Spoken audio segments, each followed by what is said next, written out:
Hello, everyone. Today I'm going to narrate a story.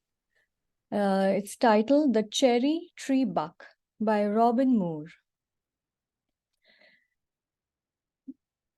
There was a little boy who lived with his grandfather in the plains in Pennsylvania.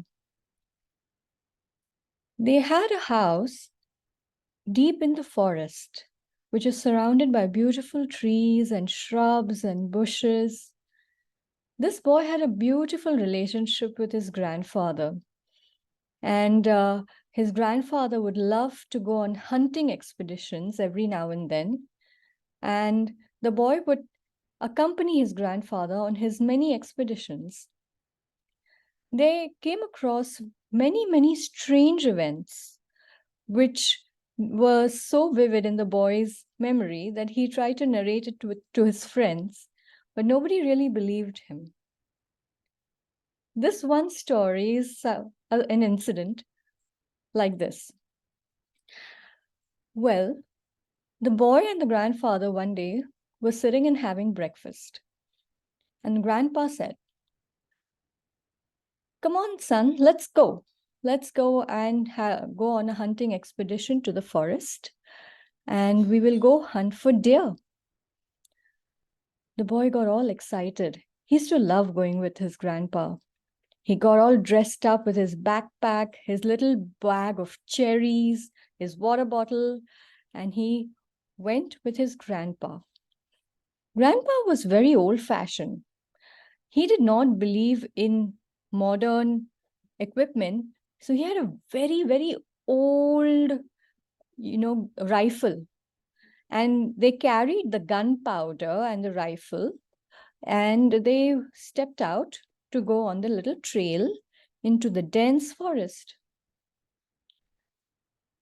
The boy had gone with his grandpa before on such expeditions, and somehow they never could find deer. So they were hopeful that one day there would be a miracle and they would find a deer.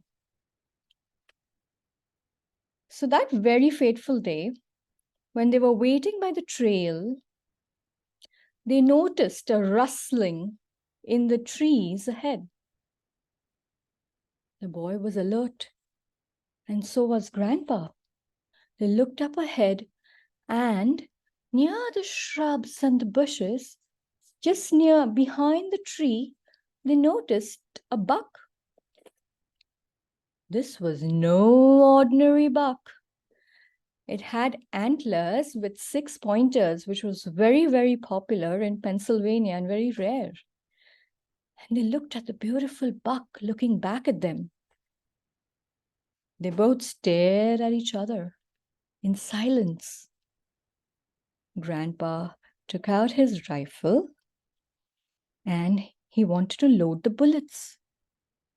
But oh no, there weren't any bullets. They forgot to get the bullets that day. So they were so disheartened, they sat down near the tree and were wondering now what to do. So the boy just took out his bag of cherries and he said, "Okay, Grandpa, let's just have these cherries. We missed the deer." As they were having the cherries and they were spitting out the pit, the boy got an idea. He said, "Grandpa, what if we use these seeds as bullets?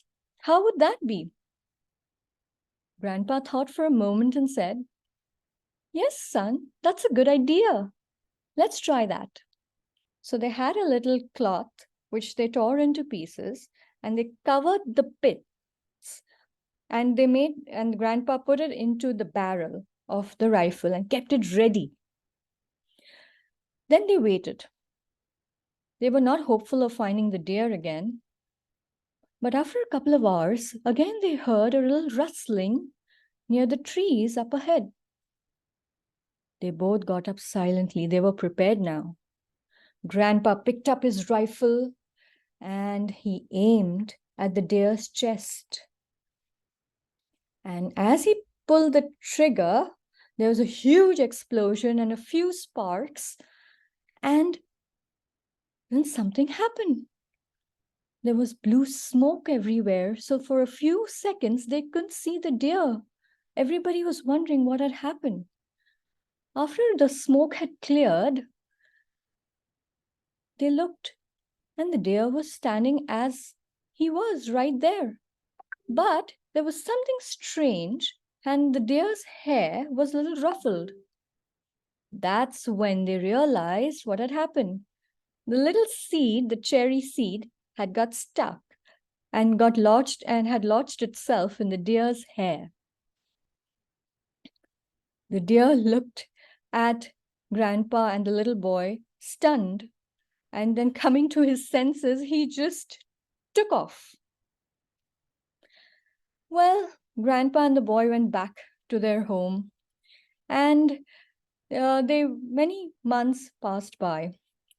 They always remembered this little deer which had got the seed stuck in the head.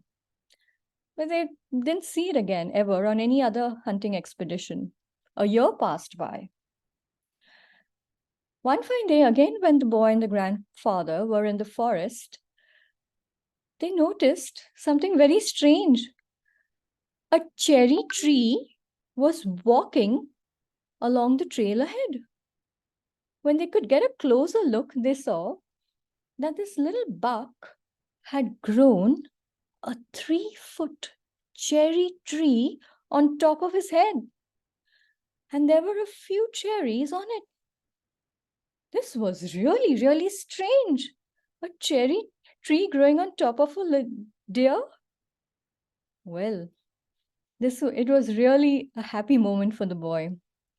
They started growing very fond of this deer, and the grandfather and the boy decided together that they would protect this deer. So they put no hunting signs everywhere in the forest, and this instruction was very much followed by all the locals. So this buck grew, and the cherry tree grew from 3 feet to 14 feet. It grew really that tall, and it gave a lot of cherries every year. So one day, something strange happened.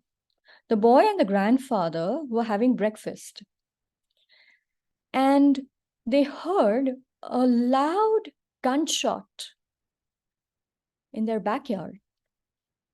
They went to the back and they saw that the cherry tree deer had fallen down. He had been shot.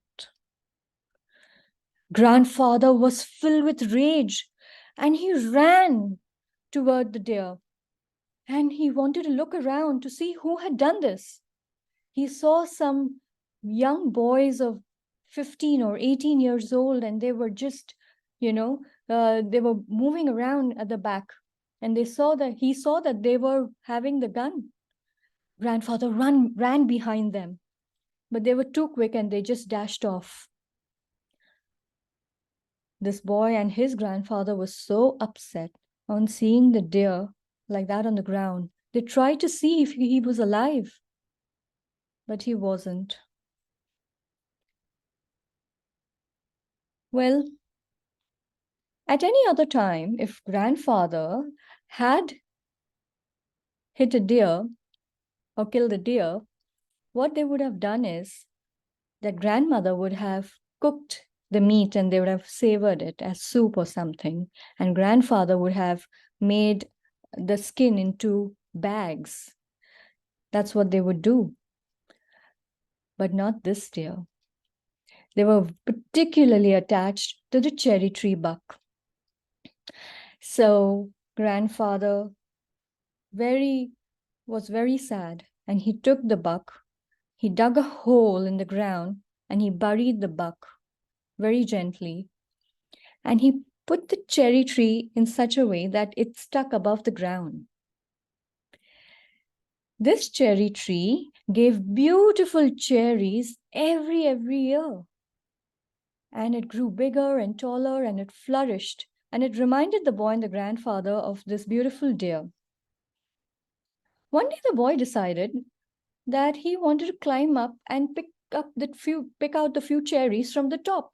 So he took his ladder and he placed it near the cherry tree, and he climbed up the ladder and he went up and he was picking the cherries. And then he thought to himself, all these years, I've never had the cherries from this particular cherry tree. So let me also have some. So he put the cherry in his mouth. Ouch! He said, ouch! Oh, what had happened? Then when he took out, there was something it was very pokey in his mouth. He took it out and he saw that it wasn't an ordinary seed. The cherry tree had a six-pointed mini antler inside. Boy was surprised. Then he picked up another cherry and put it in his mouth. Ouch! He said again. What is this? And again, when he opened it, he saw there's a six-pointed antler in that little cherry. Wow! So this tree did not have the regular seeds. It had the beautiful six antlers, which were so special about the little bug as well. This became a big rage when this news spread far and wide that the cherry tree had started giving these cherries which had the antler inside. And it wasn't a problem necessarily.